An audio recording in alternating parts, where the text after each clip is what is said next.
ever get a chance to go out, I've never been. It's amazing. Have you surfed Oz? My cousin lives there. But you've Never been. No. Hello and welcome to the UK Surf Show. We are your hosts. I'm Pete. And I'm Mitch, and on today's episode we're back to Lost Shore and we have on Mr. Seth Tinsley, who works in the shop. He's the current board repairer, OG board repairer as well, of which I'm sure he's repaired many boards. Also the owner of Har Surfcraft as well, and straight up good guy. And there's one, could you call it an elephant in the room, Peter? Did you see what I've done there? I knew you were going to do that, you absolute dick. Let's just get into it and we'll come back afterwards. Okay. Hi, my name is Seth Tinsley. I am a surfer, a musician, a designer, a photographer, and I'm currently working at Lost Shore as the board repair and retail person. Well, I mean, we've all done stuff. I didn't realise we were comparing CVs and quals here. To be fair, I've only maybe got one of them things on that list, so you win. Where do we start? Where do we start? Well, I think let's start at the end and go backwards. How did you end up Lost Shore? So, I ended up at Lost Shore through working with Jason Burnett of J Surf Boards. Jay's been sort of instrumental in the kind of what's it call it? Consulting, that's the word. Yeah. Okay. Jay's been instrumental in consulting for the sort of board aspect of Lost Shore, giving his shapers knowledge on that and his repair knowledge. And for the last couple of years, I've been working out at Jay's shop, occasionally building my own boards and learning how to do repair stuff. Jason's been teaching us. And yeah, he was so busy doing his own repair stuff and his own boards, currently behind us in the shop. And he wasn't looking to take on any more repair stuff, so he said there's potentially a repair position going here, which is something that I'm really excited about. So I applied initially as a surf instructor because there wasn't a role for repair here. So I applied for a surf instructor, which went disastrously. And then there was an opportunity in retail that opened up. And never worked in a shop before, never worked in retail. So that was a pretty big learning curve and it was really fun. Yeah. So I'm split role between working in the shop and fixing people's broken stuff. Yeah, right. But that actually, yeah, fair. I get you've never worked in a shop, but actually this product, surfboards, surf equipment, clothing, stuff like that, but it's all surf related. So actually, there's probably people who work in shops, loads of experience, but they don't, especially when it's a bit more specific, but they've got no knowledge of the product. I thought he was going to say, stuff sells itself, so basically telling you the shit, so, No, but you've got that advantage over probably a lot of people who may have retail experience, but they don't know the products. Yeah, I think working in a surf shop is definitely like a sort of unique position to be in. You have to know your product. I mean, selling someone a wetsuit that's too thin or selling someone a board that's too small is it's pretty disastrous for someone's experience of surfing and their enjoyment of it. So being able to kind of guide people in the right direction it's really fun. It's satisfying. It's like for sure. And what sort of questions? I know we've obviously for anyone listening, depending on what time this episode comes out, at present we've only been open for 5 months thereabouts in the shop. But in that time, what kind of questions do you see over and over of people coming and asking about, whether it be boards, wetsuits? Yeah, all sorts. For wetsuits, it's falls into two categories. I have people who have surfed a lot before, who know what they're looking for and are just trying to find that specific product. They have an idea, and then there's people who are maybe new to surfing or have come from a different sport, who have some understanding. They understand what a wetsuit basically does, but the intricacies of it and what would suit them and fit and tech and all the rest of it. Yeah. It doesn't necessarily translate that well to like someone who's not experienced in it. Like it can be really baffling coming in and seeing blind stitch and all the rest of it. It's like if you don't know. If you don't have still don't know. If you don't have someone to kind of explain it in more layman's terms and say, this one will keep you warmer, this one is maybe not the right fit for you. Yeah. It's there's that side of things. But then particularly in the rentals, we find people coming in and like maybe wanting to try stuff, downsizing, especially if you've been surfing like a bigger board, coming in trying something smaller, or finding out what board elements work with in certain waves. So we have a different range of waves here, from like cruiser, which is pretty mellow, like longboarding type wave, up to a new one we've introduced as high performance, which is like a pretty techie wave. I definitely can't surf it. I'm not that good. No, I'm not good either. I went on it on my longboard this morning. It's fine. Don't know what you're worried about. Yeah, and being able to talk about different board elements and how these boards fit into waves and justify why people have such massive quivers. Yeah, it's an interesting point as well, actually. I'm glad you touched on it, because it's something I've found, I guess in the ocean I've not really needed to do it. I kind of know what boards are going to work for what, but that's not, like, I'm not like sort of talking, I understand it's a millimetre bigger than it was yesterday, therefore I need to use a different board. I just mean, it's big and punchy, that's the board, or it's weak and sloppy, that's the board. Yeah. And I've never really been able to have that replicatable wave over and over. And, you know, kind of as I've been progressing here on tons has been my go-to wave, I've kind of got to a stalemate point where, although there's plenty to work on in that one manoeuvre, I'll use a cutback as a good example. I'm kind of doing the same thing. I'm always in the same position on the wave, and I'm not holding it long enough. There's loads of flaws in there still, but I thought, you know what, actually it's a good time to go on the same wave, try my other boards. You know, so I've gone from Helium Mashup 510, which is my go-to board, to my 511 Rocket Wide Squash Tail, and the difference just trying to do that same manoeuvre in two boards, like night and day. Yeah. Whereas I wouldn't have said in most sloppy conditions I surf, them boards are massively different, except in the ocean I've got on with the Firewire better than the CIS. Right. But maybe I've not given it that chance. But here, being able to do that over and over and over, so it sort of ties into rentals and coming and trying something different. Trying something different, seeing what's available, even like similar models between different brands. We've got a range of different stuff you can rent here. What's your most sort of tried out, rented, tested? Is there one that people are like, oh, I want to try that one, or is it massively vary? It depends on the session. So the sort of go-to ones are either the Firewire range is very popular. I think it's probably because it's the most visible. People if you've seen a model online, you're likely to try it. And there's a couple of models in there which are performance shapes but have a lot of volume in them, so they're quite friendly for people. The Mashup being one of them. The Dominator 2 is a very popular board for the more performancey things.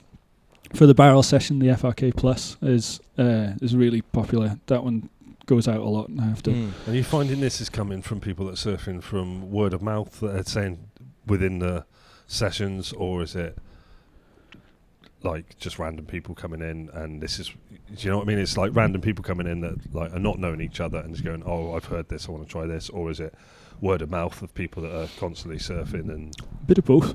Yeah. We have people who are coming to the wave pool for the first time, not necessarily surfed a pool and don't necessarily know what they need or how that relates to what they surf normally. Because the pool is a different environment to surfing in the ocean. But we also get people who know exactly what they want. They're like, I want a 511 seaside. I'm taking it out in turns. It's like, cool. But you also get them people, and I guess it's the same for any surf shop, surf school, coming in knowing exactly what they want, but they don't know what it means. Yes. And they don't know why they want it. They just know they need a 511 and it has to be that board. And then you're like, when you sort of question how much surf experience have you got? Well, I surfed once. Well, maybe that's not the board you want.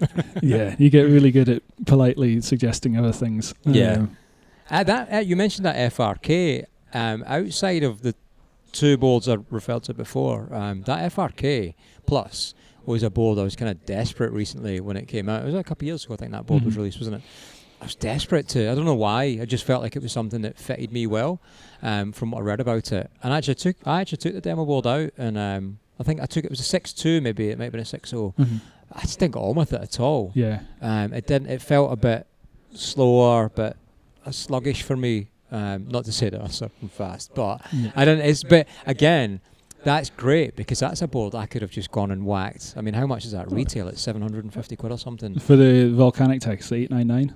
899. Right, there you go. Imagine I'd gone and whacked that on it and then being like, that's a disappointing thing. Yeah. So He'd have been repairing it already. yeah, repairing it already. So actually, I mean, that wasn't intended, but that's a subtle sort of hint towards being able to come and test equipment that you couldn't it's otherwise amazing. do. It's and as you say, having a repeatable environment to do that in means that you've got a chance to have the best wave of your life over and over again. Yeah, it's like or you can stack it several times and not catch anything. But it's like oh yeah.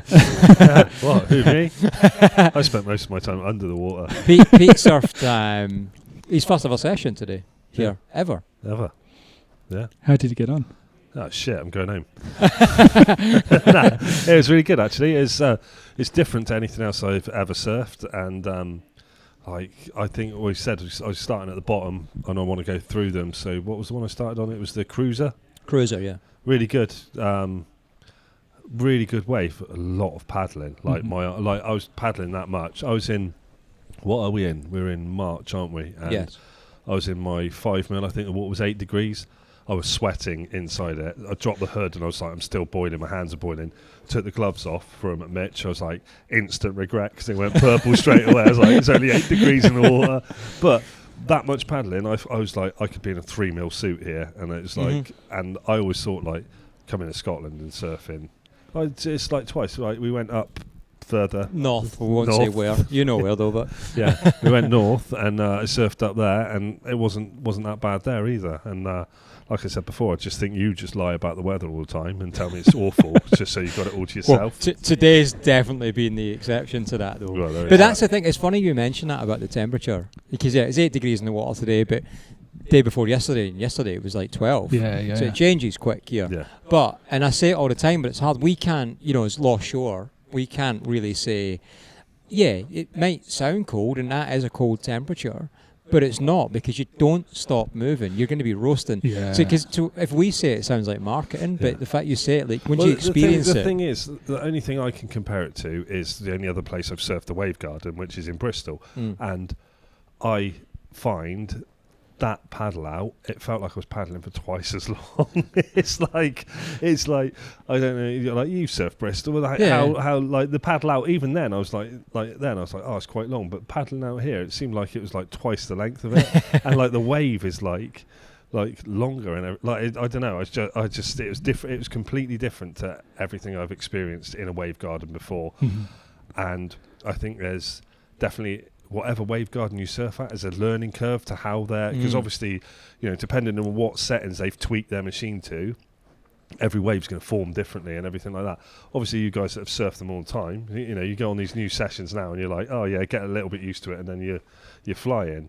And if I'd surf like, I don't know how many sessions you've had. You must have had the most free sessions out of anybody here, I reckon. I definitely would disagree with that. I'm going to call anyone out. Just dropping you in on it. Just dropping you in it. It's all right.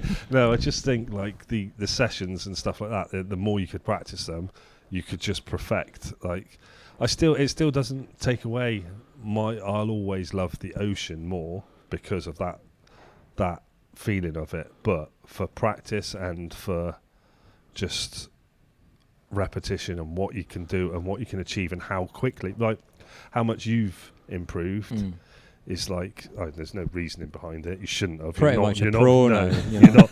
There's no reason behind you improving. You're just useless at everything else apart from getting all right at surfing.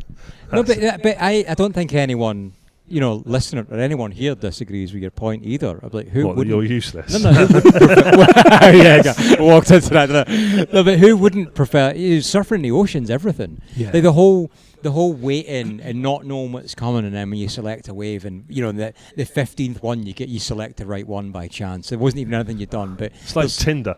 Well, there's something about it. You're like, I've done that. I made that happen. Like, that is special. So my progression and enjoying surfing here is all then aimed at being able to go, and if I can do that turn half of what I've done here in the ocean, man, I'm going to be buzzing. Yeah. And that's what it gives. Yeah, that constant, you can just do the same, like, and that wave's taking off exactly the same, although it changes through the set. Yeah, it steps up. Yeah, it steps up, but it's still the same sort of thing, and it's enough time. You get enough time on the first part of it. I'd say actually, if anyone's coming for the first time surfing and they were going to do the cruiser wave, don't go your nuts off for the first half of it, because the second half of it gets bigger. So like, Well, yeah, but I think you're backwards there, because because if you're tired, then when it gets bigger, it's easier. no, it's not. So you can put less effort into the Everything I end. say is backwards to you. No. Anyway, Seth, Yeah. talk to us about your surfing. Where did it start for you? So I started. My first experience with surfing was down in Tynemouth. I'm from that area originally, northeast coast. Right, are you? And I used to rent from the shop down there. In Tynemouth? Yeah. Which one? It's Tynemouth Surf. Tynemouth Circle. Yeah, Do you know Louis? Louis? Yeah. Yeah, cool, yeah. I'm talking like this was what, maybe 15, 20 years ago? Dad then would Yeah. have been there then. Yeah, a long time ago. Couldn't surf to save my life, but loved it. Yeah. Became completely obsessed with it, and then had got sort of distracted by music, and that kind of took over everything. I used to do a lot of sports. I was like into mountain biking. I had tryouts for the England under-21 volleyball team, like all these different things. You're just taking off sports. Wait there. Let's go back a little bit. Yeah, we can't move on from that. That was high school. We had it just so happened that the high school we were in had the most amazing volleyball club, Right. and we used to go and do that on a Saturday. Did you have the short shorts? Yeah, we had the short shorts. We did the beach tournaments. I'm down for that. Beach tournaments in northeast England is not as glamorous as it sounds. It's Hey, listen, it doesn't sound glamorous. red carrot in February. Wait, is that where you're from? No, I'm from just outside Newcastle, a place called Hexham. Right, okay, because it's not pronounced Redcar, is it? No, it's pronounced Redke. I think anyone from Saltburn will know. Don't even know what you're saying. Don't you worry. So we had a volleyball teacher who was just like insane at volleyball, and there just happened to be a cohort of kids who were all mad keen at that time, and we got really good. We started doing like championships and were winning things, and then the England coaches came up and had a look and went, "No, you're not good enough." Oh, really? Oh, that ruthless? Well, I wasn't that ruthless, no, but at the same time, I was also like, I'd been playing music for a while, and I discovered that if I went busking on a Saturday, I would earn more money busking doing that for like 2 hours than I would working like a restaurant or a cafe job or whatever. Declared all that tax properly. Obviously, Did you have to have a license to busk? Not where we were from, no. Okay. Anyone could do it. I mean, I'm talking I was 13, 14, something like that. So. Oh, that was early to be busking, no? Yeah. What instrument were you playing? A guitar, I'm assuming. Yeah. You multi-instrument or? Yeah. Guitar primarily, although for the last 12, 15 years I've been playing bass and synths mainly.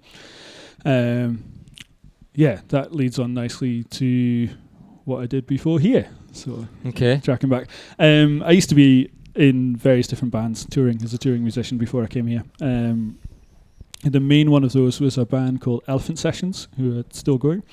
They do like Scottish folk music mixed with like funk and electronica and rock and all sorts of stuff. It's like stick it on at 1 a.m. at a festival and people dance.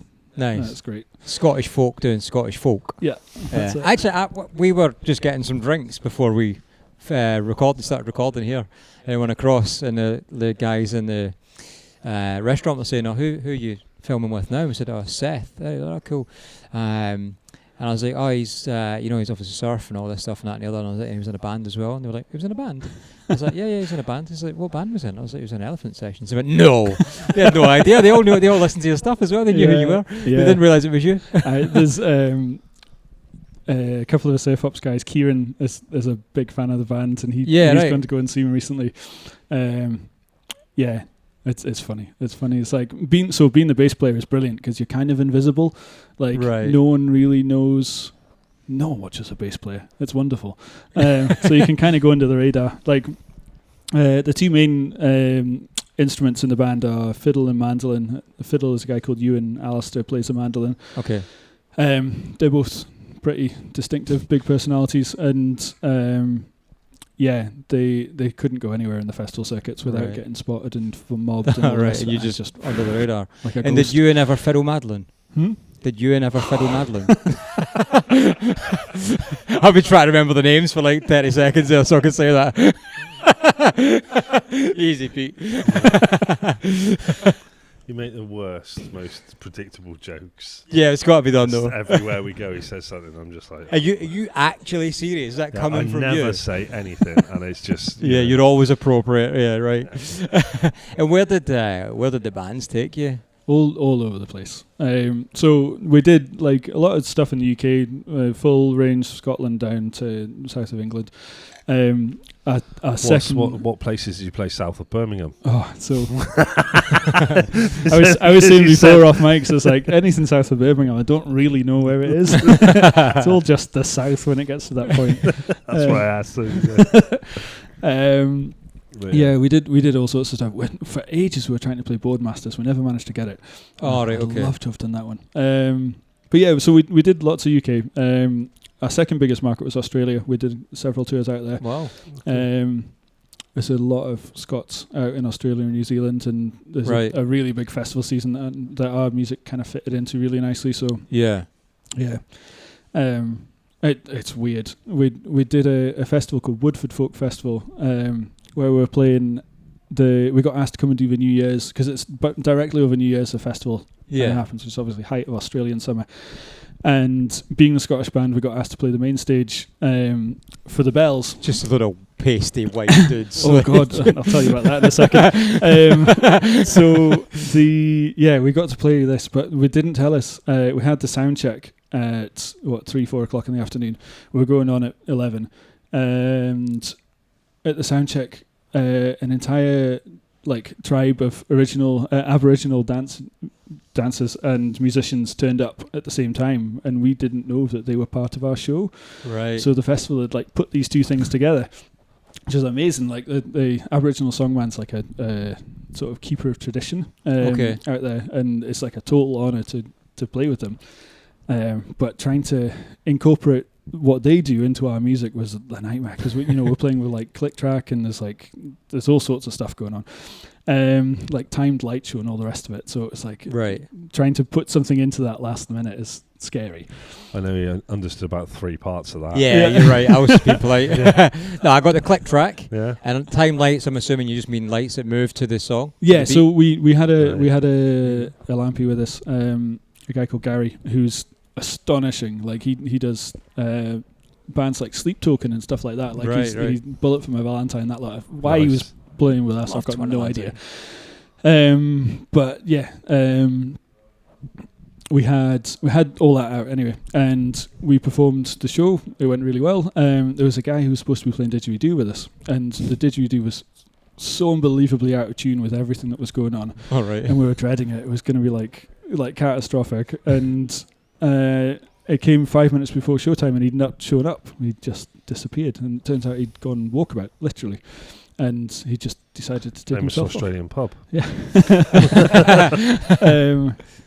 So he just wandered off, and no one knew where he was, and he never showed up for the show, and everything was fine. Oh, that probably worked out well. Yeah. I was going to say I could have bored all the listeners then by doing I can actually do a didgeridoo. Just by and I can do it. But well, go on then. You can't just move on from that. I can move on easily. Look. Come on in. I'm moving on now. Right, okay. So Australia and UK.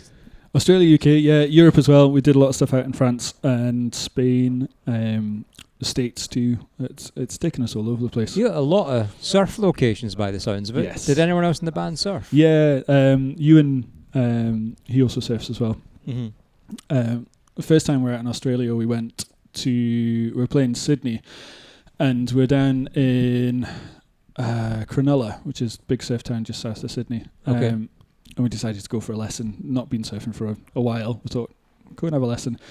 And there's 3 of us in the lesson. It was myself, Ewan, and a very, very beautiful Brazilian woman.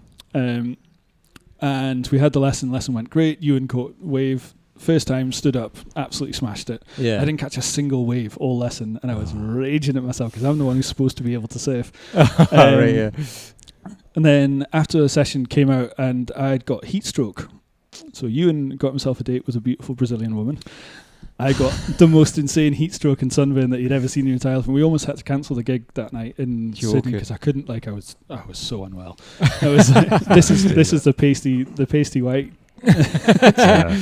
Where's the favourite place it took you? Just not necessarily for gigging, but for surf along that journey. Probably Oz. Oz. Yeah, it's if you ever get a chance to go out, I've never been. It's amazing. Have you surfed Oz? My cousin lives there. But you've never been. No, right? Yeah, I know someone that lives there also. But no, my cousin lives there, but no, never been there. It's just the flight. I'm bad enough when I fly to America, and I'm just like, it's just so long. The American flight's worse. You reckon? Yeah, because with the Oz flight, it takes so long to get there that you're kind of either so tired that you just end up in the right space, or depending on when you fly, you're in the right rhythm anyway. Yeah. Whereas the States, even like coming back's worse, but like if you go, depending on when you go, you're just knackered. Like you land at the wrong point of the day, and there's nothing that you can do to kind of prep for that. I think I got lucky. I landed at night in LA, and I managed to just go in and go straight to sleep. But then coming back, it took me about a week to get back to normal. I was 3 o'clock in the morning. I was just like, oh, I'm awake. Like, what's going on? I just couldn't get back to normal at all. Everything in Oz, though, everything wants to kill you. That would be my issue there. So this all of it. This was my. It's like in Lost Shore with you. This was my opinion before we went out. I was not up for Australia at all. I was like, it's too hot. Everything will kill you. Yeah. Everything will kill you twice. Yes, that's exactly it. Yeah.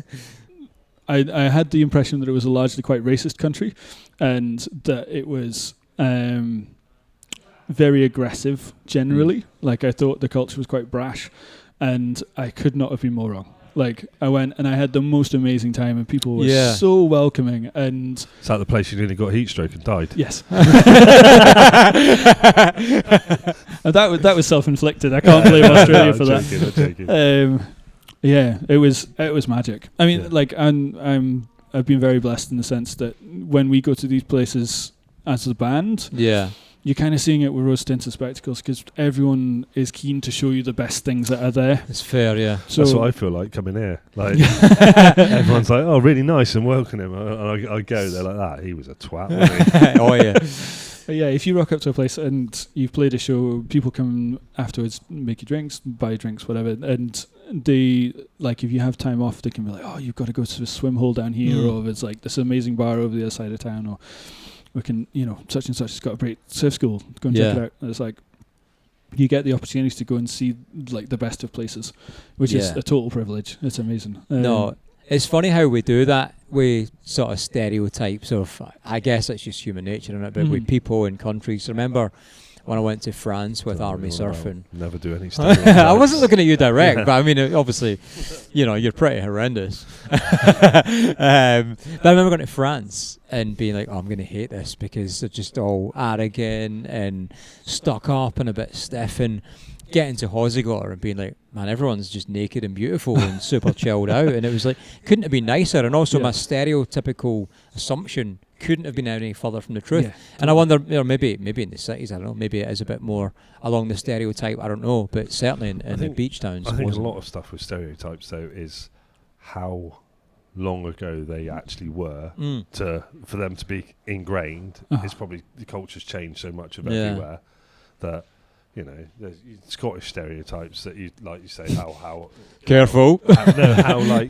How often it's not funny that people make like the jokes that I'd never make at you, but it's like it's like that thing of like the stereotypical. I can't even remember what we were saying earlier. Like you said something that we were talking about. I can't remember what it was, but it's like how long ago that stuff actually must have been in place for it to filter down through generations, and how much everything's changed anyway. Yeah, I think it's born out of like a combination of stubbornness and ignorance on my behalf. Like mine's definitely ignorance. Going to it's been amazing going to all these different places because you experience so many different cultures and so many different ways of life, and it's eye opening. Like it's very easy to get like so condensed and locked into your own little Yeah. world, and having your eyes open by going to all these different places and seeing the human condition and all of it. It's amazing. Like, there's so much kindness and joy everywhere, and it's like, it's cool to be able to share that and experience it. No, definitely. And music's a great, like, and surfing, both of them. It's like, it's a connection between people. Even if you've never met someone before, you can go out into a lineup and go and have an amazing time with someone you've never met. Yeah, like you said then, music and surfing is you get the same sort of thing. Those people of like, you get nice people that you can just like jam with, you can just surf with or whatever. Every now and then you get a dickhead who thinks they're better than they are, and yeah. Hello, much. Pete. Just go straight at me then for those listening. I didn't know I wouldn't have better than you are, but it's just a dickhead bit. All right, okay, I'll take it. No, it is. There's, I think that surfing, skateboarding, and music, they all sort of cross over. The crossovers are quite good between them all. Yeah, it's for me they have. It's that sort of flow state that's kind of inherent in all of them. Like if you're really in a groove with a band, you just lose whatever's going on. Or like if you're in a crowd and the band's like fully hammering it, and you just like, time disappears. It's amazing. Yeah. It's the same with catching a really lovely wave. Or like, as you say, if you're surfing, there's a creativity there, and that it's a reaction to the situation in the moment that you're in. Yeah. Like skateboarding, you start to see the landscape around you differently, and you start to play with it. And it's the same with art or music or surfing as well. It's like you're more connected to your environment, and you're more connected to the moment that you're in, and that just sort of wakens your brain. No, I think you've put that together really well. Nothing worse than being in the moment with your band and playing something and then going, oh, what the fuck did I just play? You're that much in the moment that you're not actually paying attention to what you're playing, and it was amazing. And you're like, what was that? Have you seen? There's a guy it comes up on my feed all the time. I can't remember the name of it, but it's this American rock band, and I think they just play the same pub, or it's like some bar over and over somewhere, and it's the drummer, and so he always changes it. So like the guy will be like getting ready for the bass line to drop, and then he's waiting for the big drum beat, and he'll have changed it to like, I don't know what you call it, like a comedy air horn type noise or something, and the guy's in trying to sing like this just horrendously rocky tune, like really gravelly throat, and he's trying to sing it and he's pissing himself laughing, but it pops up all the time, and it's just called How to Get Fired from a Gig. It's brilliant. So along your path of music, who kind of like, you come across like really big bands that you've worked with, or big names? We kind of run into all sorts of stuff, which is like, it's weird. We sort of straddled a line between like the sort of folk world, which is like massive in a very closet way. Like unless you're in it, you don't really know it's there. But as soon as you are, it's like like this Narnia of stuff that goes on.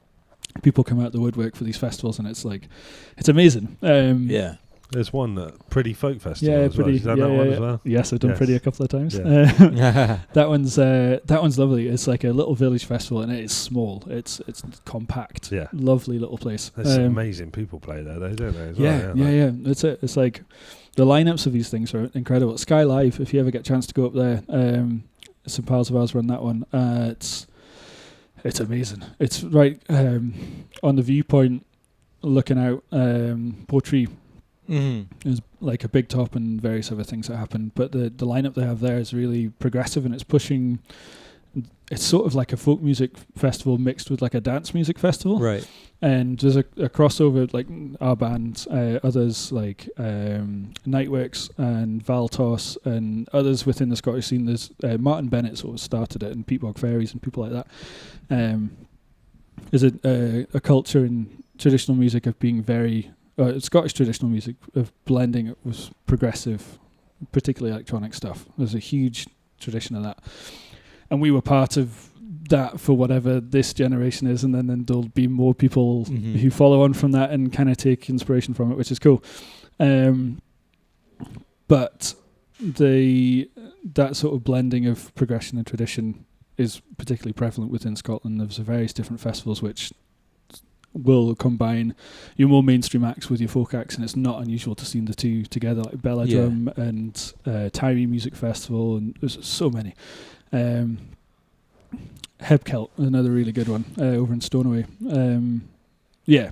So the what was my point? I'm meandering again. Mitch asked you what big bands. Yes. So we did the folk scene stuff, but then also because of the nature of us, we always were like the novelty act for like some of these more mainstream festivals. So we did a one called Colours of Ostrava in the Czech Republic, and it's a massive festival which is essentially in an old oil refinery type thing.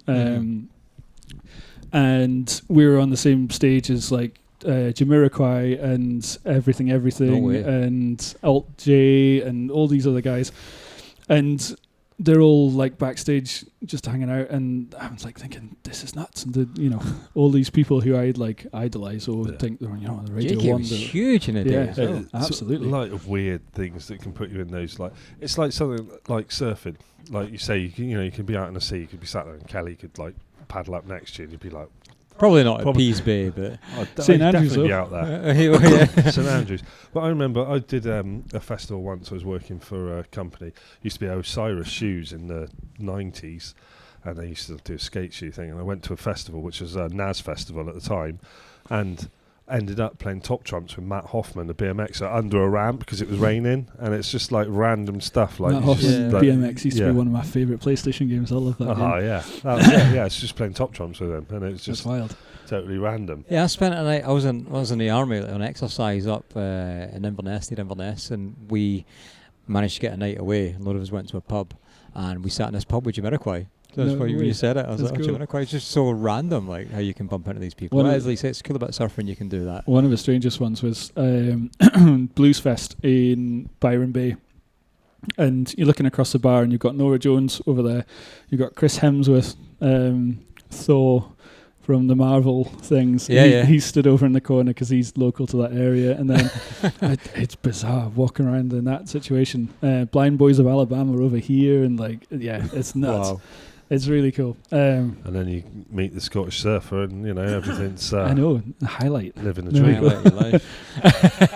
That's how we know each other, anyways, through Instagram. Yeah. We've followed each other for years, and then ended up here together, which is pretty cool. Yeah. Surfed St Andrews a few times. This is so not again to preach about Lost Shore, but one of the cool things that has been here is it's been such an amazing focal point, particularly for like the Scottish surf scene, but also other people from within the UK surf scene kind of coming together and bumping into each other and meeting up. And I've been following the show for donkeys. Like, I don't know how long you've been going now, but 5 years? Since episode 1. So nearly 5 years this year, I think. Well, when Pete used to introduce the show with... Here we go.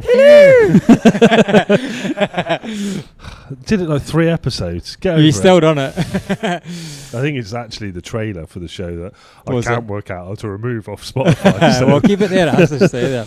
But no, you're right. That community element is really cool because, I mean, how can it not become a hub for that? And it's just, I think people come here and just always bring that vibe, which is really cool. Yeah. But we can't really create that. It needs to be the people that come here that do that. Totally. You give them a space and a platform, and then people bring whatever they bring to it, and it's like, there's a potential to have like a total festival vibe here, there's like, we had Brad Rochford and Jason Bennett come and do the first shaping event like a couple of days ago. Yeah. And as a shaper, like that was fascinating getting to watch them do their thing. And the board they created was like a specific board for the pool. There's loads of ideas which went into it, which beyond my comprehension. And and it's like just having that space as a point for two guys to come and meet and display that craft was amazing. So if we can get more like of the different shapers from across the UK, so many amazing craftsmen in the UK doing incredible board work. So if we can make like a kind of showcase of that, then I know there was chat. Alejandro, one of the guys who works here, he makes the most beautiful wooden surfcraft, and then we've also got Fraser's Far Surfcraft. He does beautiful wooden boards as well. So there was going to be like an eco-sustainable surf meetup. I don't think it was like an official thing, but like they were going to get some guys across who all make these wooden boards and have like a get together and try them out in the pool and share ideas and stuff. And it's like, if this place can become a hub for that, then that's super exciting. I think there's some guys, I think they're based down my way, they do eco surf, and it's like they try and get all the different people together and do all the eco things. And Actually, Danny, I got a reply to him on Instagram. He sent a message today. You got to reply to a lot of people on Instagram. You know what happens when I reply to people on Instagram? Well, yeah. Anyway, so it's like, it's one of those that they do all that stuff. And I went to a meet they did down in Bude a couple of years ago, and they had like all, like you were saying, like wooden surf craft and all sustainable, like all the sustainable stuff in one place, and getting people together and getting people talking about it. There's a really cool little vibe going on actually with that. And I think they're doing something to board masters, so they managed to get in there where you couldn't. But very kind of you. There's still time. How did you get into shaping? So shaping came about. It's something which I had been. I like making things. I'm always obsessed with like making stuff, whether it's like trying to make my own skateboards or I learned guitar making through a guitar maker luthier called Nigel Foster. You make your own guitars? No, so I learned the process and I filmed him doing the process of doing that, so I understand how it's done. I've not actually done it myself. You could do a crossover collab. A crossover a board and a guitar. Like a board. Like a board. There's a really famous, so famous I can't remember his name, Japanese guitarist who plays surf rock music, and all of his guitars are surfboards with guitar necks. It's amazing. It's online if you search it. Really? Surfboard guitar, yeah, it's crazy. He's like shredding these amazing solos on this surfboard, which has got a guitar neck running through it. But yeah, so there's definitely a market for it. Okay. But so you like making stuff? So yes, thank you. I like making stuff. I like understanding how things are built, and it helps. I get really obsessive with things, and I deep dive hard on stuff. Right. How's your ADHD? I don't know. It's one of the things, isn't it? It could be, but that's not a bad thing. No, that's the thing. One of the things of like you have like is a telltale sign of it. You go hyper focused on something and get like learn everything about it. I only say because I do exactly the same. And I'll be like, how does this work? Go fully into it, and then once you've sort of mastered it and learnt it, go, oh well. I think that's why things like surfing are interesting, because you can't ever bloody master it because it's always changing. Yeah, it's true. It's true. Yeah, like the pursuit of like becoming better at something and learning more knowledge about it is fascinating. Like I love that. I definitely I'm quite dyslexic. When Mike Guest, I don't know if you had Mike on the show before. No. You should speak to Mike. He's an amazing surf photographer and foundation trainer and all sorts of amazing surfer himself. Yeah. He calls it neurospicy. He's like there's various different levels of stuff going on, and he's dyslexic himself. But there's like this whole like amazing range of wonderful brains that come out of this. It's don't see it as a bad thing at all. It's like definitely not. It means that you see the world in a different way, and that opens up the most incredible possibilities and options, and particularly with creative pursuits. Creativity is. I think most creative people have got some sort of neurodiversity. That's because myself included in that massively. Like there's things I'll like focus on. Which are the smallest details, and people are like, "Why are you concentrating on that?" And you know, and it's like you see the end product, and you get the best surf show in the world out of it. I'm definitely detail oriented, and I'm not a perfectionist, but I strive for very high levels of achievement in whatever I'm doing. Yeah. And I'd been learning about I found out you can make your own surfboards. This is way back, and the idea of doing that was really appealing, but it's like surfboards, when you look at them, particularly like poly or epoxy boards, for most people, I wouldn't necessarily think they'd make the jump that you could make that. Mm-hmm. It's like, surfing's really cool because it's one of the few sports that like you, at a really accessible price point, you can have something completely custom made to you, which will benefit you in your progression and enjoyment of the sport. Like getting a custom-made tennis racket is unachievable, or getting a custom-made bike is going to cost you £10,000 at minimum or whatever. It's like for £700 you can get a custom-made surfboard which will improve your performance or like make you just feel really happy about having a £700 surfboard. It's like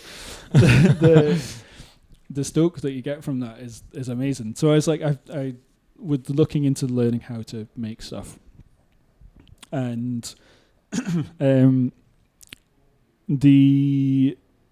I had an injury through work a couple of years back, and it meant that I was out of the water for an extended period of time. I bust my back. It was L4, L5 vertebrae. It was like almost complete prolapse. Ooh. And I had the most insane sciatica down both legs. I lost all sensation in my right foot. It was to the point where it needed surgery. Right. And in the lead up to this, I wasn't in the water, and I was looking for some way to maintain connection to surf, because that's where I was finding my headspace was. Like, it was the thing which was keeping us happiest. So I had bust my longboard surfing at South Shields. I got in touch with Jason because he did the board repairs locally, and went to go and pick up the board from him once he'd fixed it. He did an amazing job. And I came and collected it, and then started picking his brains about how to set up a shaping bay, because it's something I'd look into doing. Right. And he's like, don't. And so I was like, oh, but I'm so keen. He's like, the amount of outlay and the space that you need, and the mess and the dust and all that, like, there's a lot of setbacks for creating your own space, which, having seen how it's done and having set this one up, I was like, anyone who wants to go from making a surfboard, just do it. It's amazing. Yeah. You will make so many mistakes, and you will learn so much through the process of it.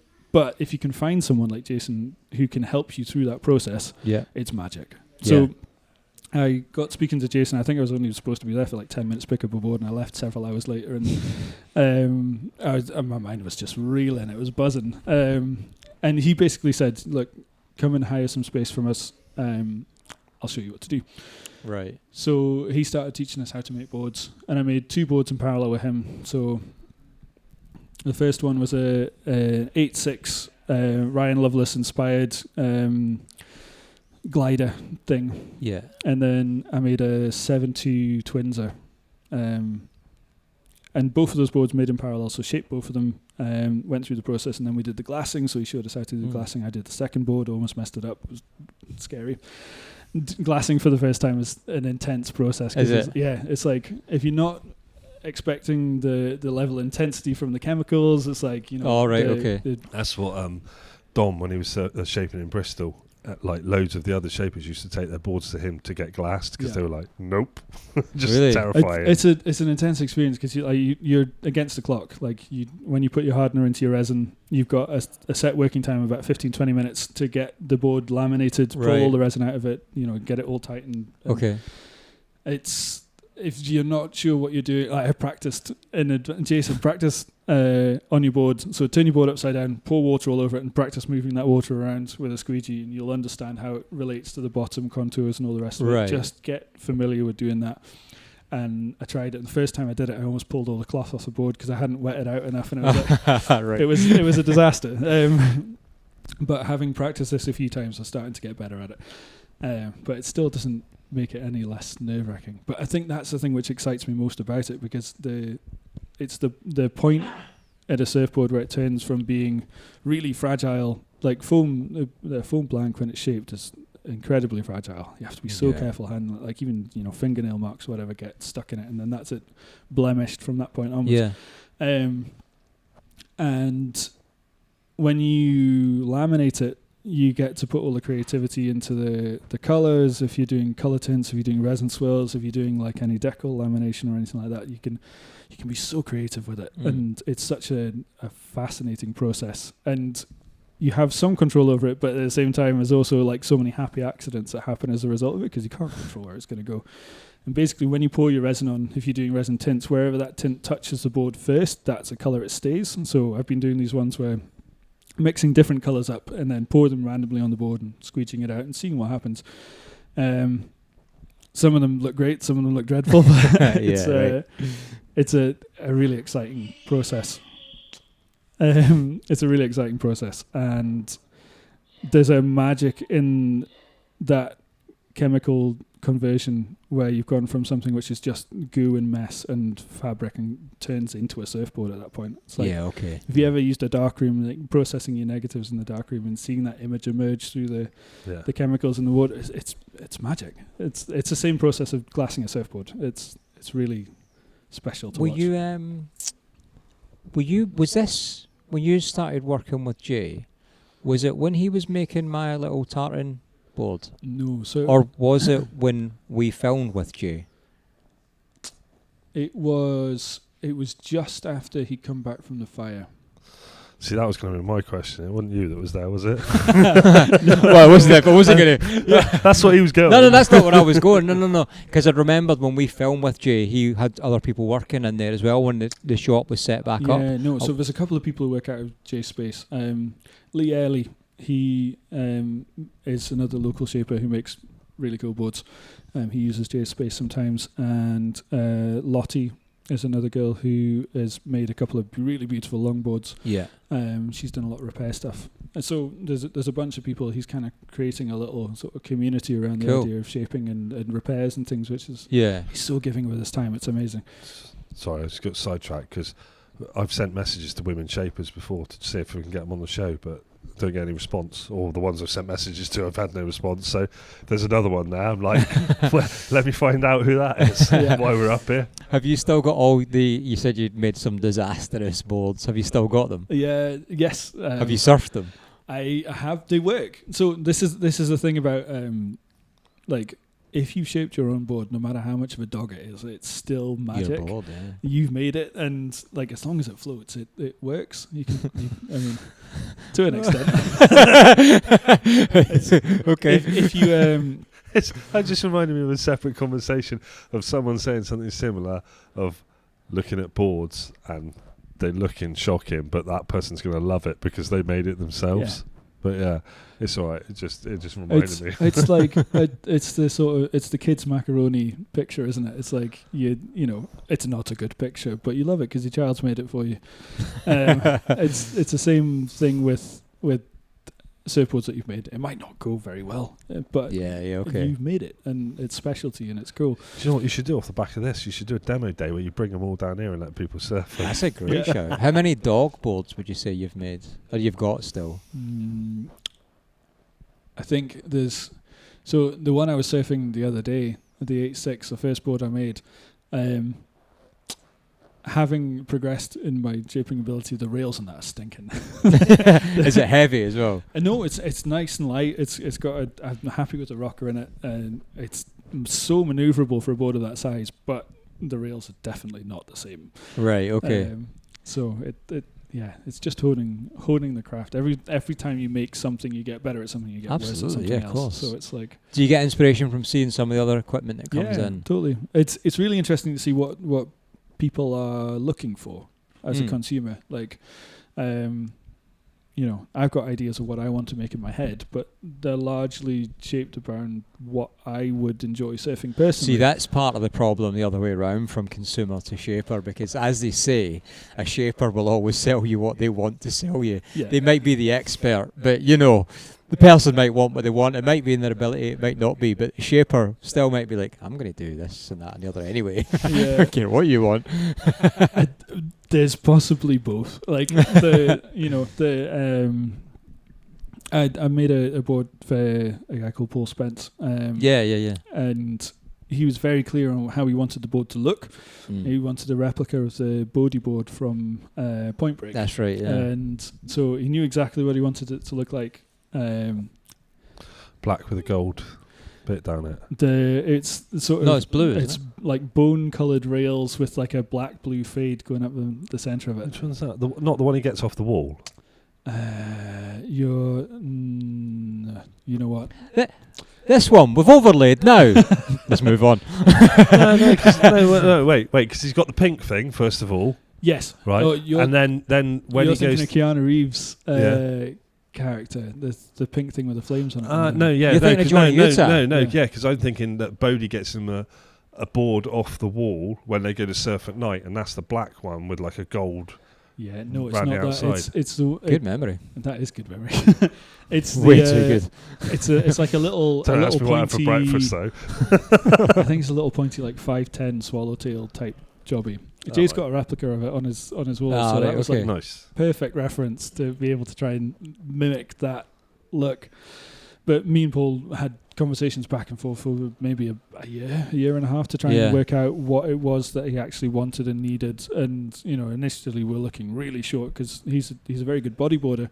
He's looking to come to surfing for the first time, and obviously your first board you want to be large-ish. Yeah, fair. Something with a bit of length, so it's got glide, it's easy to paddle, you can get into waves nice and early, and you have more time on your feet, because the more time you have on your feet, the faster you're going to progress. But we were initially looking at short stuff, because Spencer's looking for that's the style of surfing he'd like to do, and he's very used to taking a late drop from the bodyboarding position, so that late drop in large surf is not uncommon to him, so it would be a case of getting the pop-up, but that equipment would fit. However, the board we eventually ended up making was a 7.4 sort of thumbtail mid-length type thing, which I think he's really happy with. He loves it. He loves that board. Yeah, big shout out to Spence as well. But yeah, he it was really interesting going through the process of what would actually be the best board for him in that situation. That just literally hit me. So it took you a year and a half to decide on something you didn't end up making.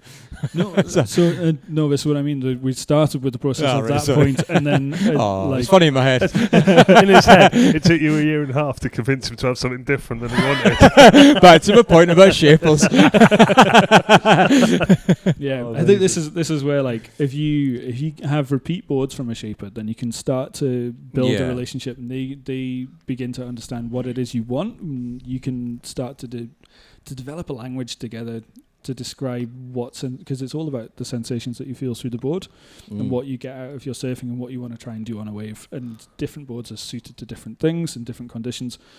And like, a performance longboard is going to be completely different to a really big nose rider, which is going to be completely different to like a really classic log. They're all going to surf differently, but they're all longboards. There needs to be someone who needs to do an app which is like Duolingo for shapers and surfers to like learn to talk to each other. Because if I want 5 longboards made, and by that 5th one they're starting to know what I'm nearly 10 grand deep then with my mission. They're buzzing by that though. Yeah, exactly. Happy days. What is you? Do you predominantly mid-length in your own surfing? Longboard. Longboard. Yeah. So that's a good question for you then. What have you longboarded up to on here? And do you mean wave or size? In Lost Shore, yeah. No, not just in Lost Shore. What's the comfortables on the longboard? So, because we're trying to work this out. In terms of wave settings. On settings, because Mitch done longboard, so he's useless to me. Yeah. So. The cruise is great for a longboard. It's a nice sort of slopey, gentle wave. It's loggable, particularly the second half of the setting for that. It's got a bit more power to it, but it's still a nice shape for it. Yeah. Turns, you can also longboards. Anything bigger than that, you have to be quite a proficient longboarder to do it, because the drop gets steeper for the takeoff. I'm not that good, so I can't surf maneuvers yet or anything like that. But it's those two settings are good. I think there is also a plan to introduce a Cruiser Plus session. Cruiser Plus is coming in May, which is, I guess, a sort of combination. It's between corporate then, didn't he? It's Telenor. It's not a corporate thing at all. It did. It sits between tons and this is Cruiser. It's a setting I'm excited about, because it essentially starts at the second half of Cruiser. So you've got the push and the power from the off, and then it steps up again, and you've got a bit more to play with in it. That sounds fun. That is the only thing that makes me jealous about like you people working here, is the fact that they can play with the waves and you can change them, and you'll be getting these new settings and you'll be the first ones to try them, and fuck you. They won't all work. No, I know, but no, it's just that fun of like being able to get to play with them and everything like that. But I mean, I've enjoyed going out just on the Cruiser one today, and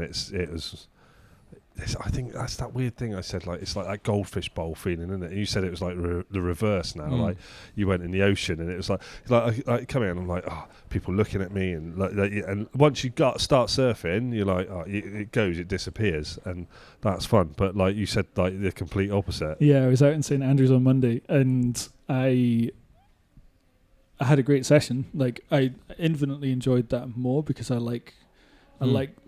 For me, the pool is an amazing training ground, and it's an excellent fitness opportunity. Like, I mean, I paddled my ass off every single session, and the translation of that going back into the sea is like I'm catching so much more waves, and I'm able to enjoy my session more. My positioning and moving around the beach is better because my paddling's stronger.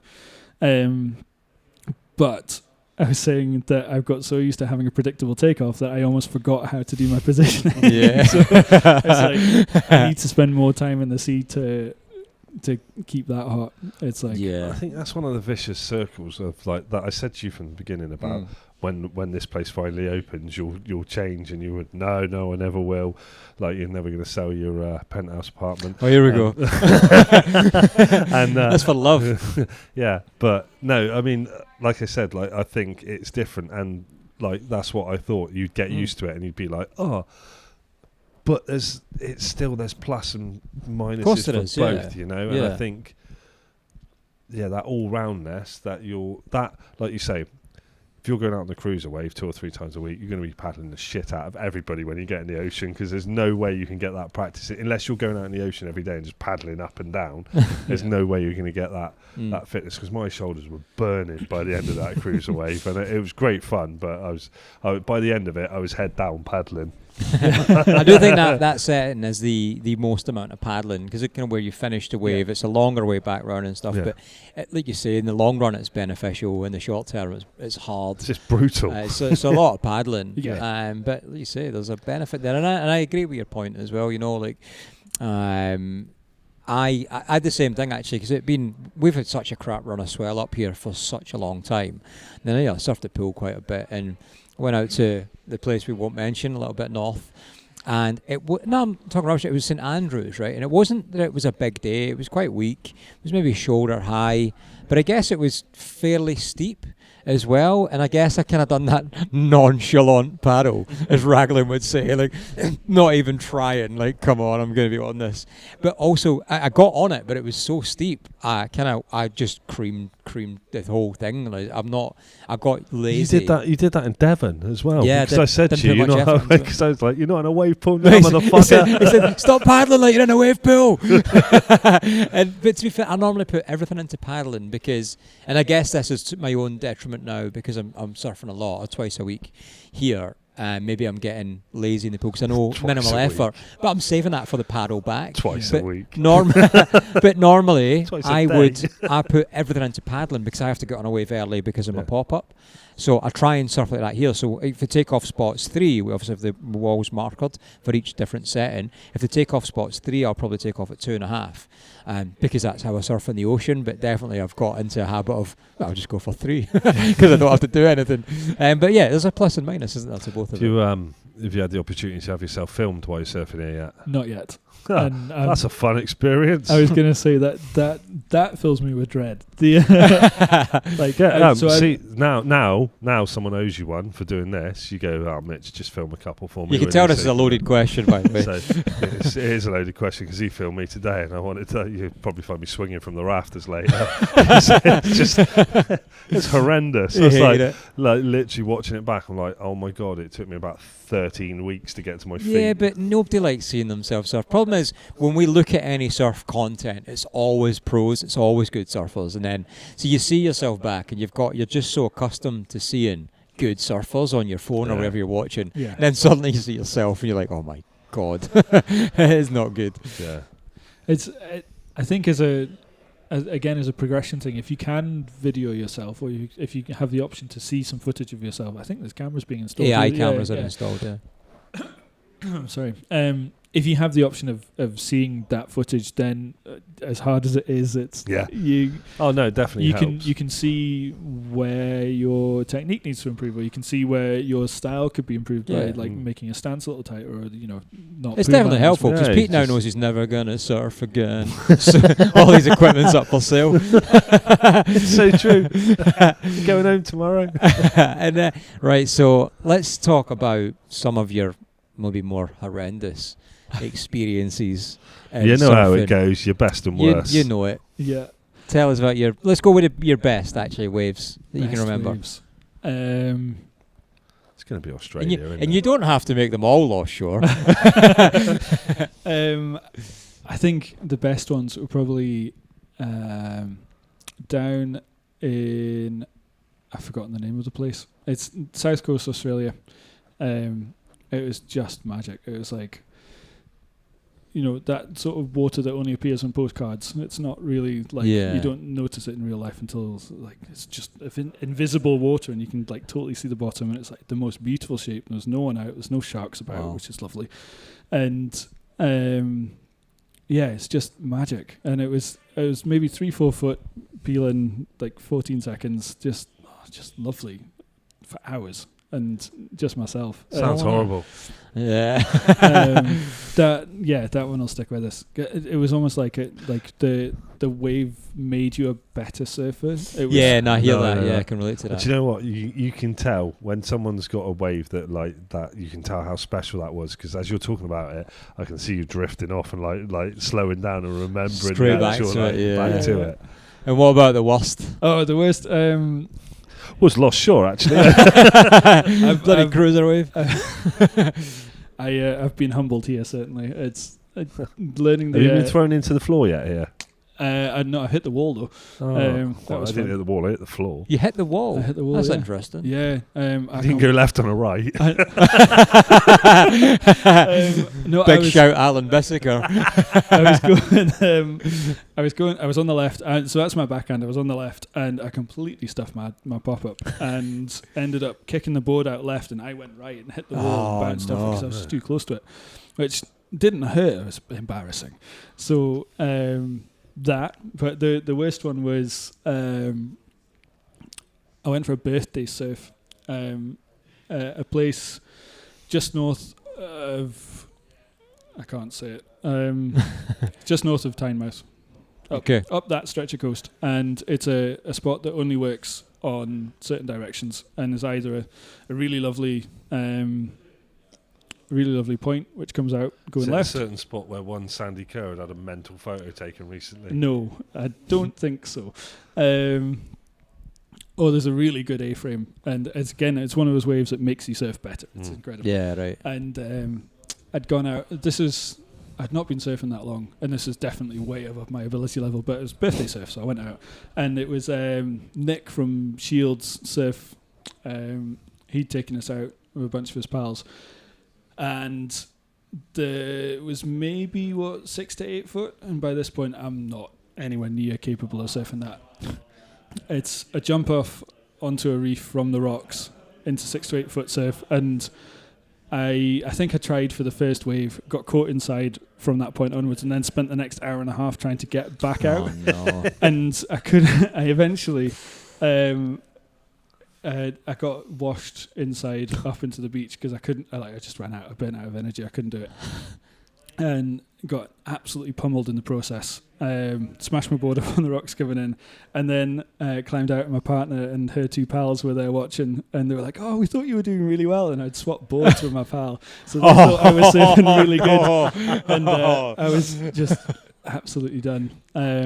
So I did the walk of shame back around and thought about getting back in. I was like, no, I can't do it. And then the climb back up to the car park, I was so tired I couldn't do it. So I was like climbing with the board. Mate. No. The stress of them sort of situations, like I'm pretty sure everyone's been in that position where you just can't get out. You're just getting humbled.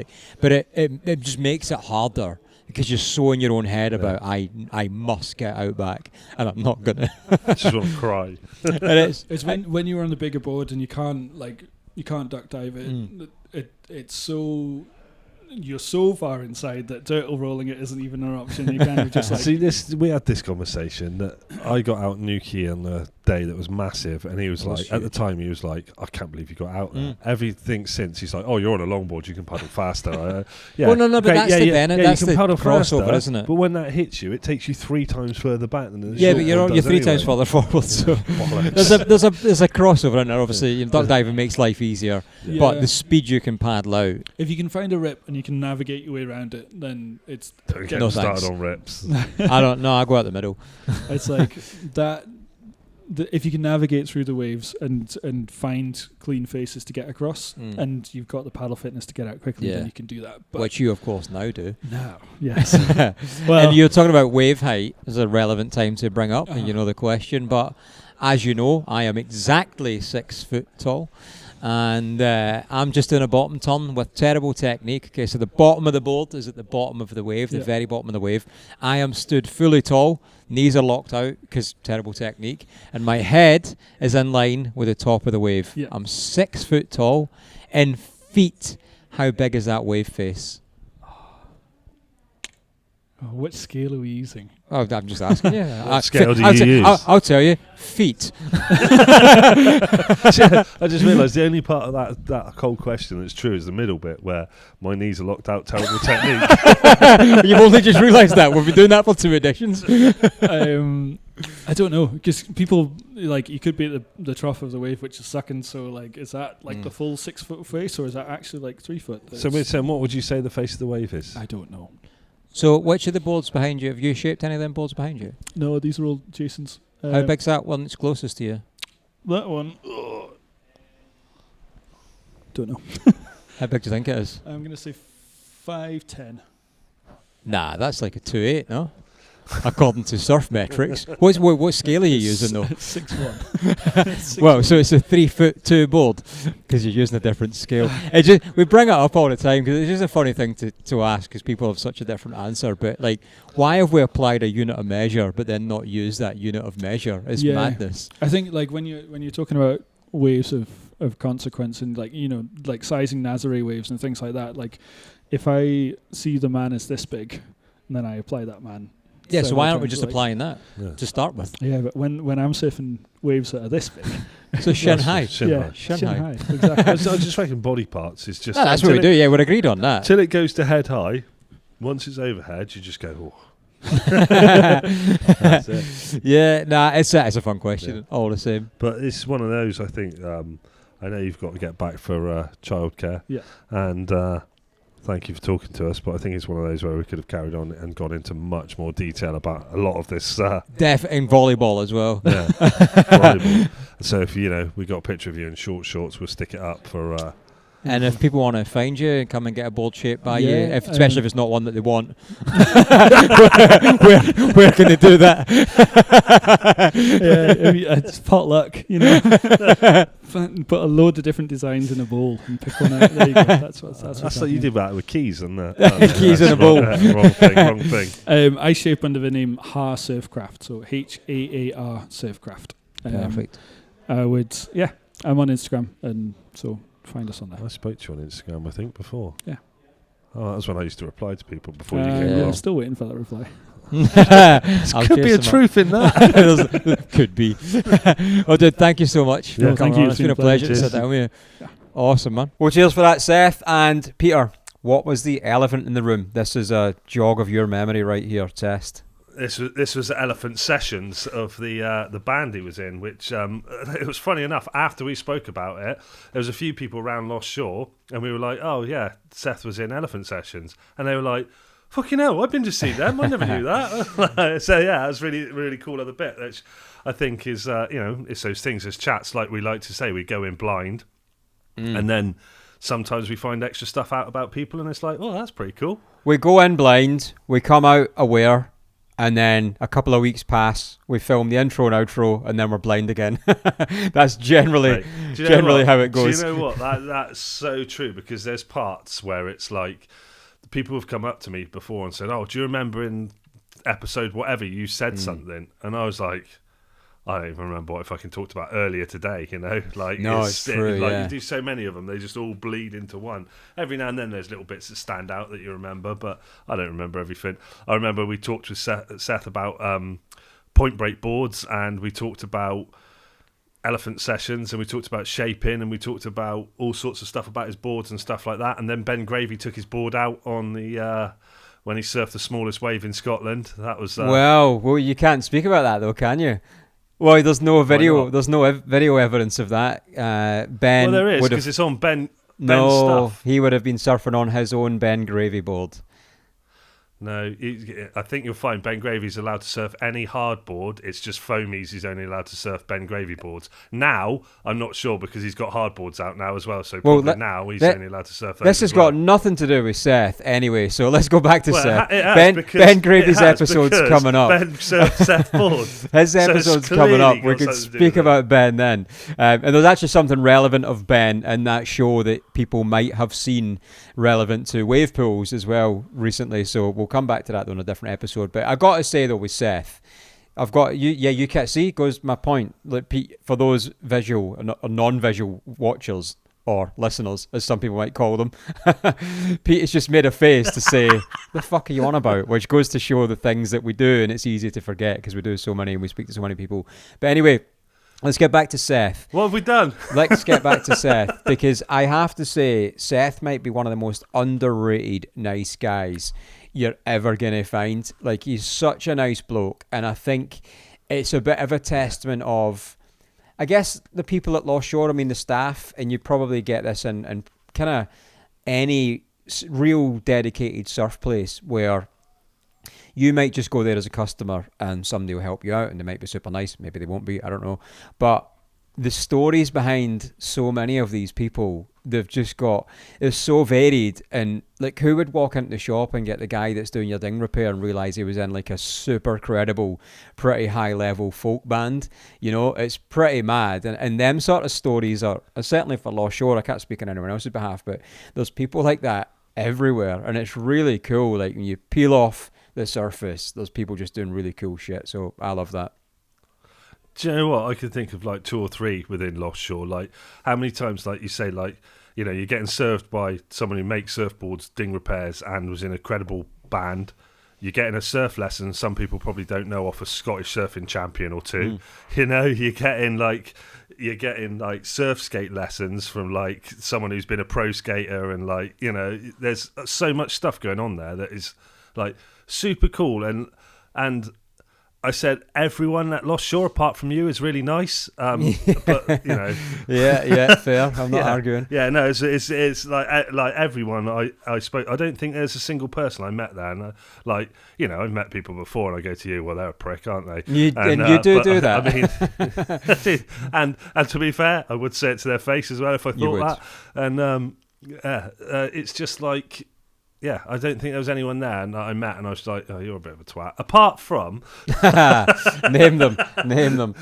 Yeah, name them and shame them. No, everyone's really cool there. But like, Seth was super, super friendly, and just like he's got a really nice, I want to say, aura about him. No, I know what you mean, yeah. Do you know what I mean? He's just like a really, really calm in person, just like really chilled out, really relaxed. But looks like the type of bloke that if he got angry, he could go absolutely psychotic. You know your names. You know exactly what I mean as well. You know exactly what I mean as well. He's like really calm, and then one day he's just going to go on a full-on rage, I reckon. Brilliant. Well, if you ever get a chance to come and surf his boards as well, you know, we stock his boards in the shop, I'm pretty sure. You should come up and try them. He's made this, I'm not going to get into the terminology of longboarding, but he's got a board in there now a few people have had out this week, and it's like, sort of looks like a pink and white lollipop thing. It just looks amazing. Like, even I looked at it and thought, oh, I'd like to have a shot on that. So come and try his boards, come and pick his brain. Actually, he helped me out this week. I've just bought myself I'm not using it yet, but I just bought a Dominator Pro off the back of testing it recently when we were in UK. I can't tell you why I can't use it yet. However, what I didn't know, and I am pretty gutted about this, and I think it actually doesn't matter what system of fins you use. I think most people would probably be able to relate to this, certainly in shortboarding. So I think you get your first few surfboards, and by chance you're either FCS fins or future fins. It's not a case of this is what I'm going to use because I know everything about fins. It's a case of, right, I've had a few boards. It's the equivalent of PlayStation and Xbox. It's true. It's just the one you kind of get brought up on, the first one you have almost. Yeah. But it's more so not necessarily the first one you have. It's the first time you have to go buy a set of fins, and you're like, well, the board I've got is FCS or it's futures. So you're like, I've now bought a set of fins. Then maybe you've bought 2 sets of fins. And you're like, every time you go buy a board, you're like, well, it's only going to be FCS, and regardless of what you think is or isn't better, like certainly I don't want to have two sets of fins. I prefer FCS, but that's probably because that's what I grew up on, I guess, in my surf world. Yeah. Firewire now do not do FCS plugs. It's only Futures, so I've had to reluctantly buy a set of Future fins. All of my boards, all of them. Should we go into detail about why they don't do them? No, move on immediately.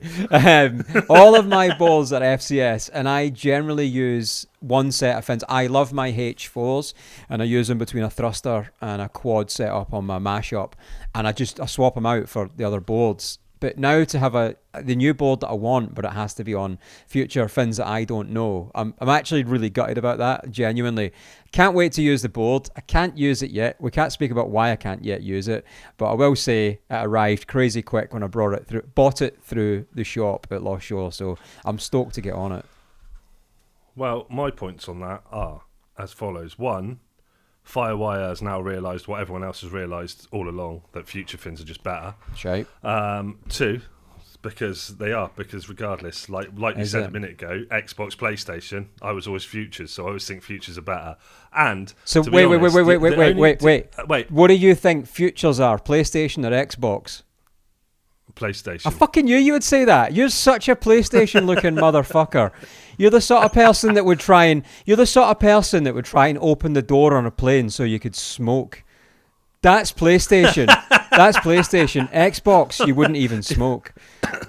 See, this is the thing, right? So PlayStation was just because Tony Hawk came out on the PlayStation, and Tony literally Hawks, I spent 17 years of my life just playing it on the PlayStation. Futures. I think the difference is, the other day I was surfing with someone the other day, lost an FCS fin in the surf, just knocked it and it came out, and I've never knocked a Future fin and it's just come out. So like, I think but that's probably the amount of times I've heard though. That's probably because when you lose a Future fin, you lose a fin box, and you're now doing twice the amount of repair, as opposed to just losing the fin and your fin box is intact. Yeah. No, exactly. So it's so difficult to lose a Future that if it's coming out, it's going to rip the fin box out with it. Yeah, that's the difference. So that you've just proven my point. That no. FCS is. So basically, what you're saying, you turn your board over to look if you've still got fins, and one just jumps off your board with an FCS. No, that's what you're saying, anyway. It's like what you're saying is you'd prefer to have your phone case as your wallet, so that when somebody steals your phone, you'd rather lose everything. There's no point just losing a little bit. I'd rather lose all my bank cards, my driving license. That's how you would approach it. I'd rather lose it all than nothing. Because, it is. Do you know why? Because I don't lose it. That's what the whole point of it is. Like, people that lose their phones and wallets and stuff like that, I'm like, what is wrong with these people in the world? Like, stop it. Just stop it. Dude, I'm sure I've been with you and you've lost your car. Don't give me that shit. But anyway, going back to Seth, the reason we brought up fins was because Seth's knowledge on fins was actually ridiculous. I was picking his brain about, I was like, look, I don't normally do this, but because I'm going to buy Futures, I'm just going to buy them based on colour to match the tail pad and leash I've gone with. So I don't know much about. Isn't that how you do it anyway? No. It has to be H4s. Right. So I understand the FCS system though. That's the thing. Like it's what you learn, isn't it? It is what you learn. But also the thing is with fins, apart. We've said this before, but the thing is with fins, if you just walk into a surf shop, say it's the first ever time you're looking at buying fins, right? And you just look at the fin wall and you're like, oh my fucking God. It looks like the most complicated thing ever, right? And I can't speak on behalf of Futures. I believe Futures do it as a 3 different family of fin system. FCS do it as a 4 reactor, carver, accelerator, performer. But actually there's only really 4 sets of fins. It's just that then you get all the mad crazy versions of them. So there's really only 4 sets to suit your ability, and I'm sure Futures have got a similar sort of system like that. But it's daunting, but the knowledge that Seth gave me on Future fins was crazy, crazy helpful. So I didn't end up buying a set that was the colour to match the board. Not the board, to match the setup. You didn't get white ones? Well, actually, I wanted pink, because I've gone with a pink Stephanie Gilmore. No, Sally Fitzgibbon tail pad, because I do like a bit of pink. And also, I think I've only bought 2 tail pads in my entire life. And I realised... See, we had this conversation the other day about tail pad, and I was like, can I get away with a tail pad on my 70 M23, and I was like, I don't think I really need it. And you're like, well, you could get away with it because, where's the cut? Like, I could put a tail pad on a longboard, but where's the cut off? Like, of where you actually need it and where it's actually doing something or it's just looking good. Well, the thing is, I don't think it would look good on a mid-length, if you're calling it that. I don't think it would look specifically good. However, it's there to help you put power through your turns, to be able to stomp on the tail. Obviously, it's there for people doing airs as well, to give them something to push against. But I think on a longboard, because it's probably more about pivot and position, because you've got so much board under your feet when you're on the tail. If you've got good technique, it's probably quite easy to throw the board round. But that's really what the tail pad's giving you. So, you're a big guy. You can put a lot of weight through your rail. So I personally feel like a tail pad for you would actually be beneficial, as opposed to the potential of slipping off the tail when you're trying to put loads of power through it. Yeah, because I put loads of power through the tail. Well, it was wind that time when we saw it. But yeah, that was, yeah.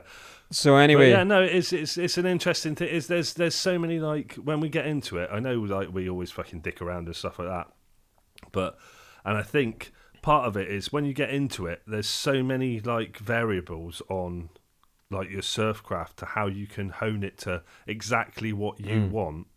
That it's never-ending, mind-boggling. Like you said about the FCS and Futures. I mean, I've been in I remember when I first got aboard with Futures in, and I went in to look at the fins, and I was just like, "What the fuck is that?" Like, I don't know what this is. I mean, TIKI did, like, I just bought some for I like these as well. Actually, that's just handy that they're behind me. It's like it was planned, even though it wasn't. But there's two things. One, they're rainbow-coloured fins. I saw them the other day, actually. And they're I'll show you, and then I'll show the camera, because they're Futures as well. Show the audio TIKI listeners. Nitrous ones. I did. I'll show the audio listeners. If you're an audio listener, if you go into TIKI, they're called nitrous fins. So you should be looking at it on YouTube and going in there and liking and subscribing while you're leaving a comment. Yeah. But yeah, the nitrous fins, they're really nice. They're really nice fins, and they're not that expensive for what fins. You go in sometimes, you look at fins, you're like, whoa, they're expensive. But I think they're about 30-40 quid or something like that, those ones. But yeah, they're really nice. Well, remember, why I'm on TIKI as well. While I'm there, we've also got actually there's a load of stuff. TIKI, they've got new Evo boards coming in new colourways. They've got new winter drops of Rip Curl, Deus, and Parlay stuff coming in. Also, they've given us a new code. So the discount code for 10% off throughout TIKI is UK Surf Pod 25. But also, they've given us a mega code that if you buy a board off them, so if you buy one of the new Evo boards in the new colours or whatever, you can get free delivery on your surfboards as well. So use the discount code UK Surf Ship 25, and that'll get you free delivery 25, on boards. Yeah. So that's really cool. I chatted to Matt the other day, and we got that one sorted. Also, we're gonna probably have something else sorted for near Christmas, which is very exciting, and I'll tell you about that near the time then. Yeah, because it's ages away, and it's way too long for fucking Christmas radio to have reappeared on my DAB, which I spotted. My kids find it every year. They just listen to Christmas radio. Like, why am I listening to Christmas radio in fucking September? Like, that is not cool. It's October, mate. Yeah, it's October. Yeah, but I was listening to it in September, is what I'm saying. Yeah, but it's October, mate. Yeah, so, also, you've been surfing? Do you know what? Yeah, I did have a surf last weekend, a non-captive ocean surf. What did I get? I got an afternoon in St Andrews. In fact, I think anybody that follows our Instagram would have seen, I think you posted from wherever the fuck you were, and I posted a story as well, and it was quite funny seeing loads of people try to guess where it was. It's not even like it's a secret spot. It was like a pretty main beach, but when I got there, it was crap, blown out. Typically, I'd missed the morning, and like Swanee and all that lot, I had a rig. Yeah, it was the best ever, Mitch. The reality is that, I don't know, I've been so tired. Like, I need every moment I can just to do fuck all and rest what I can at the minute. So I didn't go up for the Donny, so I didn't wake up for the Donny. I didn't go up, I just kind of woke up and went.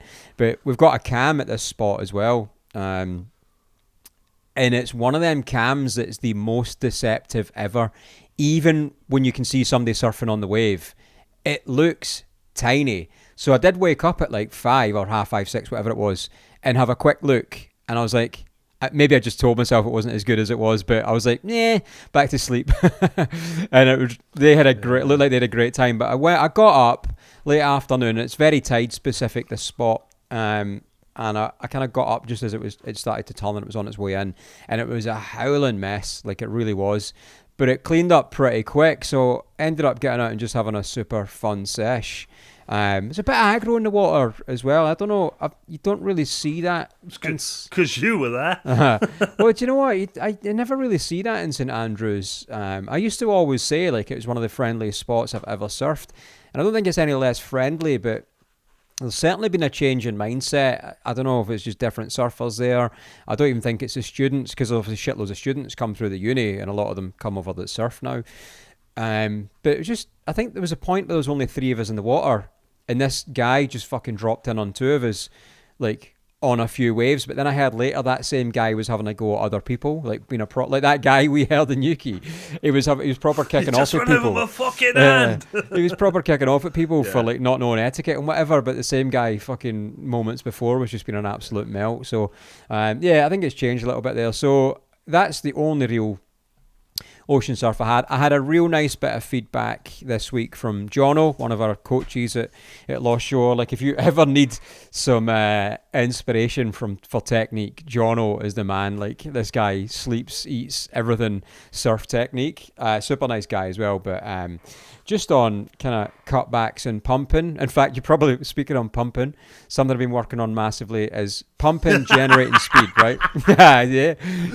Please draw that video in now. I'll overlay it, but I want to talk it through while I overlay it. So something I don't know what it is, I've really struggled just with technique on like pumping really well. And somebody pointed out a few weeks ago that when I'm pumping, I'm constantly in the bottom half of the wave rather than the top. You want to be at the top, so you want to be going from the lip to sort of halfway down the wave, depending on how big the wave is, when you get pumps, and you need to really draw it out to maximize that speed. So I was like, right, cool. I was working on that, right? So I'm like suddenly finding myself, it's easier to maneuver the board from that position.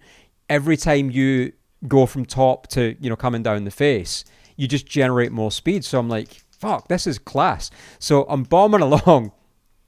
I'm getting as fast as I've ever gone when I've been surfing, only to kick off the back. Basically, like, nobody's ever kicked off quicker sort of thing. Like, I don't know what to do with that speed. Like, I was trying to do airs, and then every time I kind of got to a point where I was like, right, I'm going to try and do something, I have no idea what the fuck to do, and I just end up jumping off my board. I don't know what to do. I don't know what I'm looking for. I know there's supposed to be a ramp, but I don't know what I'm doing, right? So I'm pumping along, and I think essentially, what would you call it in skateboarding? Is it tic-tacking?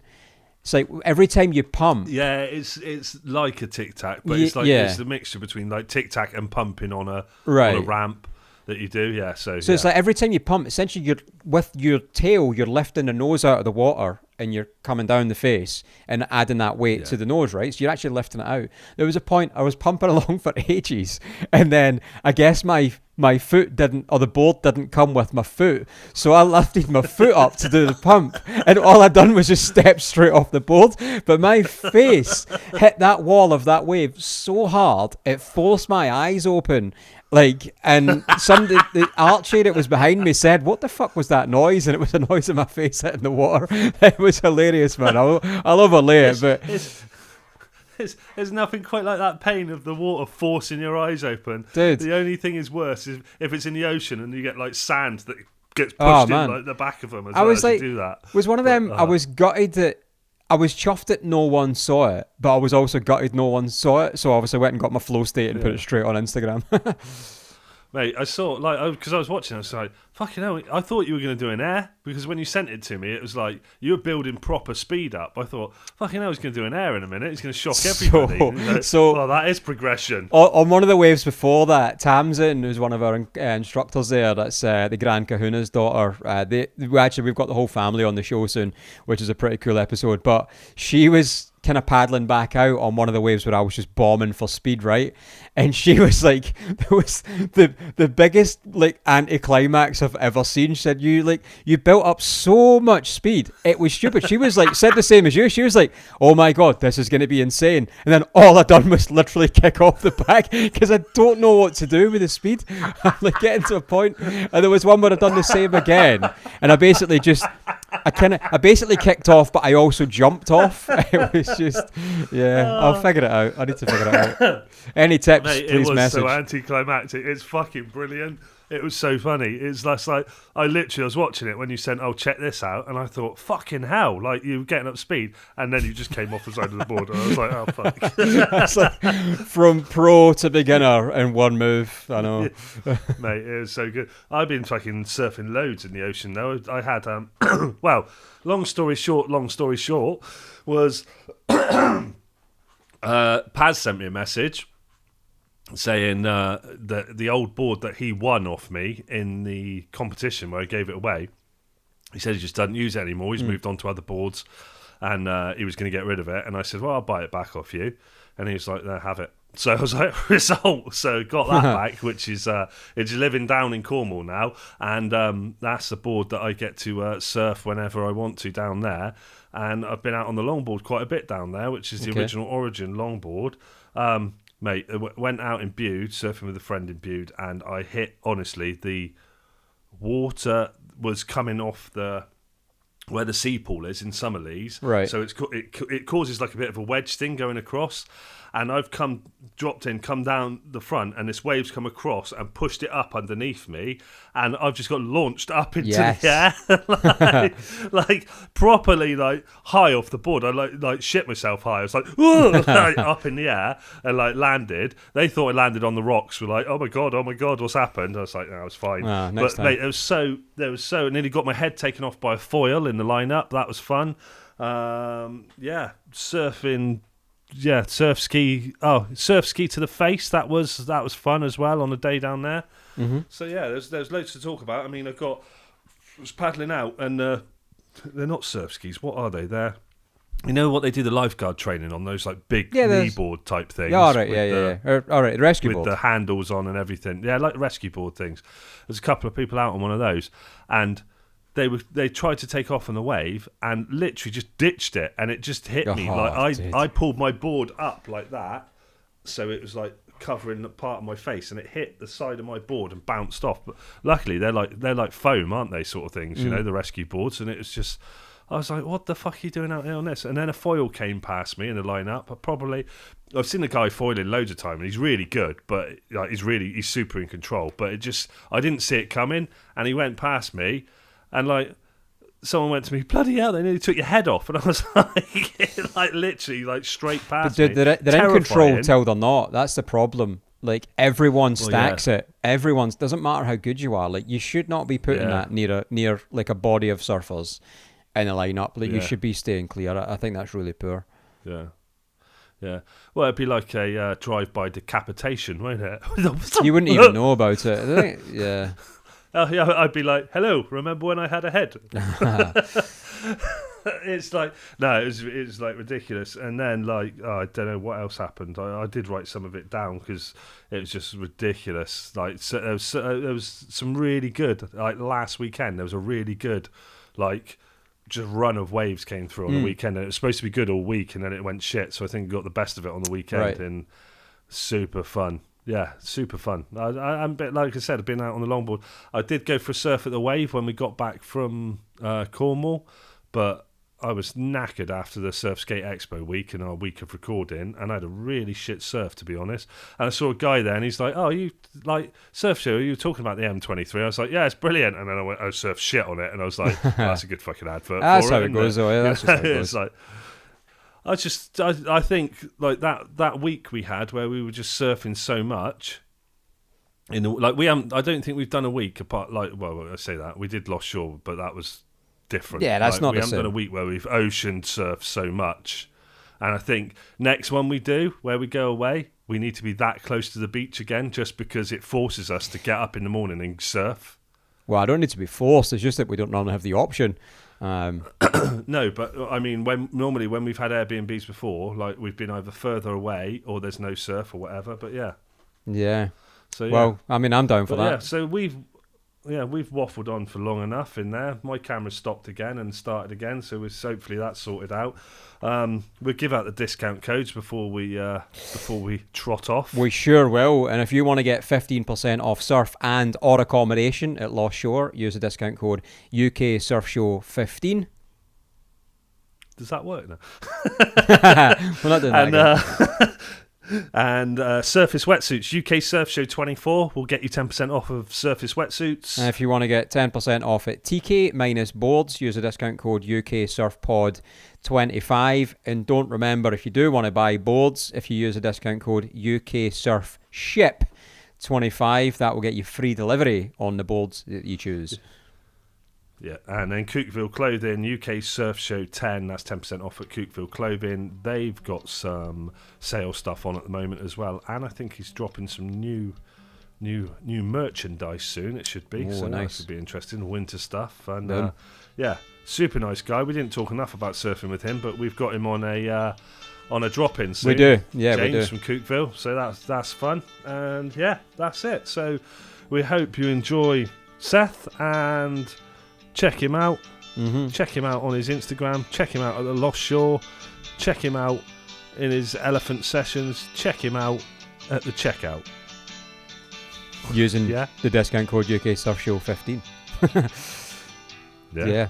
Awesome. Okay, that's it. Cheers, peeps. My chair's sinking even lower and lower, and we got to go.